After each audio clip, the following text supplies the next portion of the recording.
Day 2 of NSS camp. ముందుగా అందరికీ నమస్తే. ఉదయం 10:30 కల్లా అందరూ సెట్ అయిపోయి వెంటనే ఆటోలో ఎక్కేసి వెంటనే బయలుదేరిపోయాం అనమాట. ఈరోజు గ్రీన్ అండ్ క్లీన్ అనమాట. మొత్తానికి వెళ్ళిన వెంటనే అక్కడ మొక్కలు పిచ్చి మొక్కలు అన్ని పీకుతున్నాము. పీకుతుంటే నేను ఆల్రెడీ మొక్క పీకిస్తాను మీకు చూపించడం అనమాట.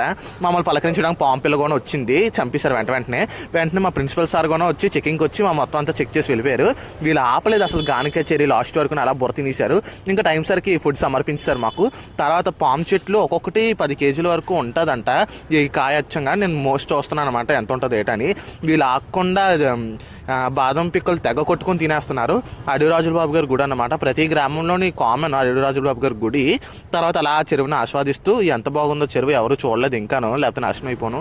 చక్కగా ఈ పువ్వుల చెట్లు అంతా చూసుకుంటూ, నాకు ఆవులు అంటే గొప్ప ఇష్టం, అందుకు నేను ఆవులు ఎక్కడున్నా వెళ్ళిపోతాను. దానితో చిన్న పెయ్య మరీ బుజ్జిగా ఉంది, నాకు తెగన ఇచ్చేసింది. నాకు ఆవులు పెంచుకోవాలని చాలా ఇష్టం, అసలుకి ఆవులు అంటే చాలా ఇష్టం, ఎందుకంటే గోమాత స్వరూపం కాబట్టి. అలాగే టైం సరికి ఉల్లిప కూడా ఇచ్చారు. మొత్తానికి బయలుదేరిపోయాం. 4:30 కల్లా ఇంటికి చేరిపోయాం.